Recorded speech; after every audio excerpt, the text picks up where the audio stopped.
যে কারণে ঐতিহ্যবাহী বলুর মেলায় আর যাওয়া ঠিক হবে না।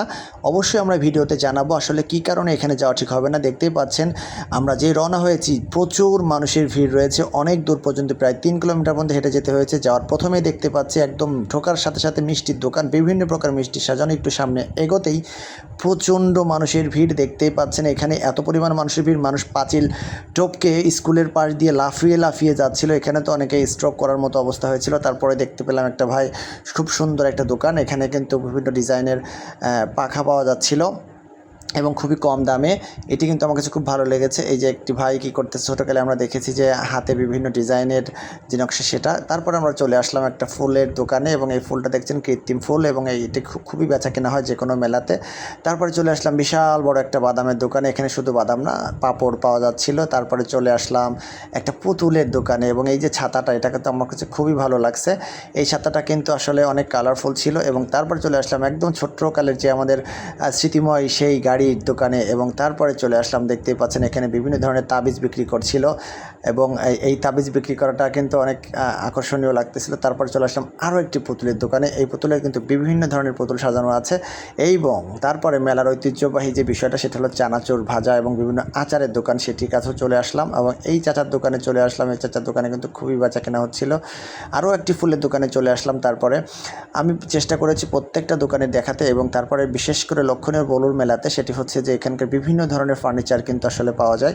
তো আমিও দেখতে পাচ্ছেন যে এই যে ফার্নিচারগুলো দেখতেছি এবং আমার কাছে খুবই ভালো লাগছিল। আমি হেঁটে হেঁটে দেখতেছিলাম আসলে কেমন ফার্নিচার এবং খুবই কম দামে এই ফার্নিচারগুলো পাওয়া যাচ্ছিল এবং আমি অবাক হয়েছি যে এত কম দামে এরা কীভাবে দেয়। এবং এই খাটটা কিন্তু আকর্ষণীয়, খুবই দেখার মতো ছিল এবং বিভিন্ন কারুকাজে মণ্ডিত যে এই খাটটা আমার কাছে আনতে আসলেই অনেক বেশি ভালো লেগেছিলো। এবং এখানে দেখতে পাচ্ছেন ডাইনিং টেবিল থেকে শুরু করে সব ধরনের কাঠের আসবাবপত্র কিন্তু এখানে বিদ্যমান রয়েছে। এখানে দেখতে পাচ্ছি ড্রেসিং টেবিল, এই ড্রেসিং টেবিলটা একটু ইউনিক, এটি কিন্তু আমার কাছে ভালো লেগেছে। এবং তারপর দেখতে পাচ্ছি যে গুলি দিয়ে কিন্তু এম পরীক্ষা করছে অনেকেই, এটিও ভালো লাগতেছে। এখানে দেখতে পাচ্ছেন ছোটোকালের আমাদের স্মৃতিবিজড়িত বিভিন্ন গাড়ি বিক্রি হচ্ছে। এখানে আক্তার একটা গাড়ি নিয়ে খেলার চেষ্টা করলো, তারপরে সামনে এগোতে আবার সেই মানুষের ভিড়।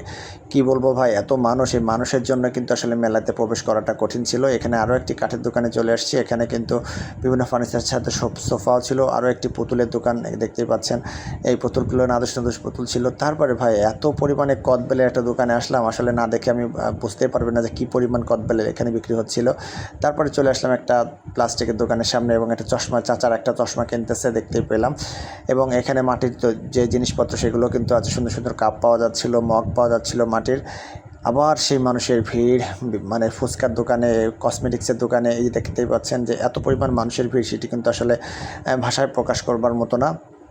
এবং এত পরিমাণে গরম পড়েছিল সেটিও কিন্তু আসলে দেখার বিষয়।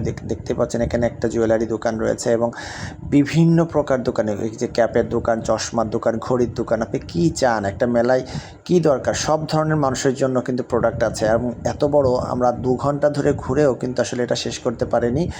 দেখতেই পাচ্ছেন এখানে কিন্তু বিভিন্ন ধরনের থ্রি পিস আছে, বিভিন্ন ধরনের দোকান। এখানে পারফিউমের দোকানে কিন্তু ছেলেরা ভিড় করবে, এটা স্বাভাবিক। এই যে ছোটোকালের যে বিষয়টা, এই যে সুন্দর সুন্দর হারিকেন বিক্রি করতেছিল, এটি কিন্তু আমার কাছে খুব ভালো লেগেছে। এখানে বিভিন্ন ধরনের পোশাক বিক্রি হচ্ছে মেয়েদের, বাচ্চাদের এবং খুবই রিজনেবল প্রাইসে। এবং এখানে শীত না আসতেও কিন্তু কম্বলের দোকানটা কিন্তু পসরা সাজিয়ে বসেছে এবং মানুষ কিনছেও, যদিও শীত আসতে আর বেশ কিছুদিন দেরি আছে। আমি একটু নিজেকে দেখালাম যে দেখেন আমিও চলে আসছি প্রমাণ রাখার জন্য যে না, আমি আসলে শুধু কথা বলছি না, আমি মেলাতে গিয়েছিলাম। তো এই হচ্ছে, দেখতেই পাচ্ছেন বিভিন্ন টি শার্টের কালেকশন এবং এখানে বিভিন্ন ধরনের টি শার্ট, প্যান্টস এগুলোও কিন্তু পাওয়া যাচ্ছিলো এবং খুবই কম দামে। এবং এরকম কিন্তু বেশ কয়েকটি দোকান আছে। আমরা এক একটা দোকানের সামনে যাচ্ছি আর মানুষের স্রোত দেখতে পাচ্ছি, এত পরিমাণ মানুষ আর মেলার এত এত দোকান, কোন দিক থেকে কোন দিকে যাবো আসলে বুঝতে পারতেছিলাম না। দেখতে পাচ্ছেন প্লাস্টিকের পর্যন্ত দোকান এখানে রয়েছে। আর এই যেটাই বলতেছিলাম যে পোশাকের যে পসরা সাজানো হয়েছে, অনেক ধরনের দোকান। আর একটা বিষয় না বললেই নয়, এই যে রোলার আইসক্রিমের চাহিদা কিন্তু আসলে দিন দিন বেড়েই চলেছে।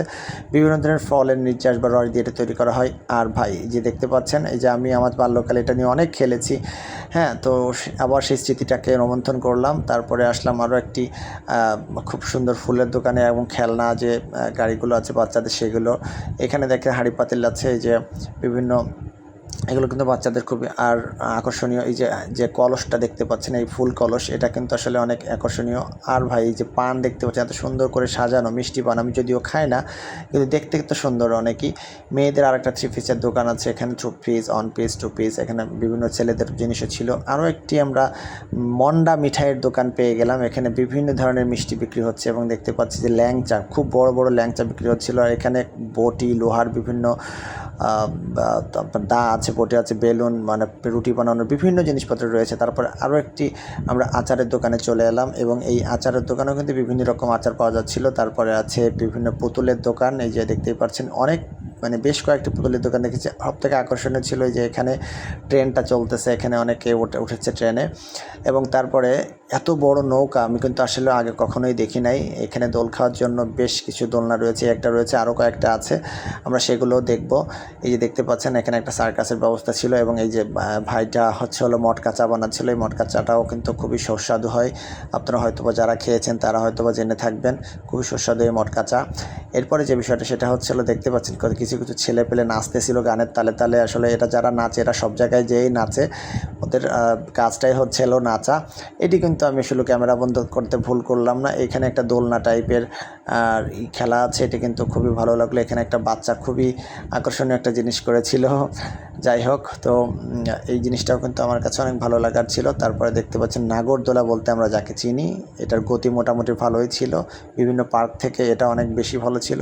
আরেকটা এই যে নতুন ট্রেন্ডিং যেটা চলতেছে, যে বাচ্চারা এখান থেকে একদম লাফ দিয়ে নিচের দিকে চলে আসে এবং এই যে ওয়েট, যে তার পাওয়ার কতটুকু, যে ঘুষির পাওয়ার কতটুকু, সেটি যাচাই করছিল এক ছোটো ভাই। তারপরে দেখতে পাচ্ছেন এই যে বড় নৌকা, দোতলা নৌকা, পাশাপাশি 2টা নৌকা ছিল এবং প্রত্যেকটাতে প্রচুর মানুষ ছিল। আসলে এটা আমার জন্য খুবই ভয় করে। আপনাদের কেমন লেগেছে অবশ্যই এটা অবশ্যই জানাবেন।